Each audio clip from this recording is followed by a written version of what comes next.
বন্ধুরা, কোনো মানুষ যদি পরপর 5টা জন্ম ধরে কনস্ট্যান্টলি পাপ করে আসে তবে এইচএসে তার মেন সাবজেক্টে ম্যাথ থাকে।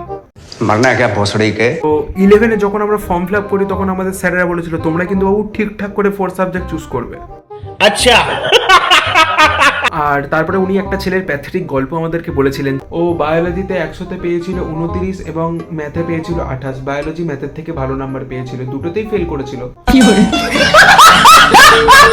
দেন আমাদের স্যার আমাদেরকে বললো যে কিভাবে অঙ্ক ছেলেটার অসাড়ে একদম ওকে जलवा है हमारा। অনেক টপাররা বলবে অঙ্ক ভাই পড়তেই লাগে না, অঙ্ক তো হয়ে যায়। ভাই সেটা তোদের ক্ষেত্রে, সারাদিন বই পড়লে তোরা কি করে জানবি যে ছাত্র সমাজে কি চলছে? তোরা কি জানিস ছাত্র সমাজের ত্রিকোণমিতির ভয় কাকে বলে? এবার অঙ্কের ভয় কাটাতে আমি যখন অঙ্ক প্র্যাকটিস করতে বসি তখন দেখি বইয়ে যা যা লেখা আছে সেইগুলোর সঙ্গে আমি 1 বছর ধরে পরিচিতই নই। ত্রিকোণমিতি আমার এমন অবস্থা করে দিয়েছে ভাই, বাংলা পরীক্ষায় সৌখির মা লোটা চুরি করেছিল না সাইন থিটা চুরি করেছিল, সেটাই আমি কনফিউজ ছিলাম। আমার যে বন্ধুগুলো অঙ্কে একদম সেম টু সেম আমার মতো অবস্থা ভাই, তারা তো ফুল চিল।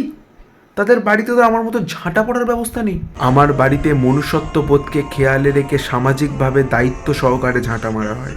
উইথ ডিউ রেসপেক্ট, এইটুকুনি ইংরাজি পারবো, বাকিটা বাংলায় বলছি। আমি সরকারের কাছে আবেদন করি যে ম্যাথ সাবজেক্টটাকে সাবজেক্টের পর্যায়ে না ফেলে ম্যাথ ব্যান্ড করে দেওয়া হোক ইন্ডিয়া থেকে, এবং ম্যাথ কোনো সাবজেক্ট নয়।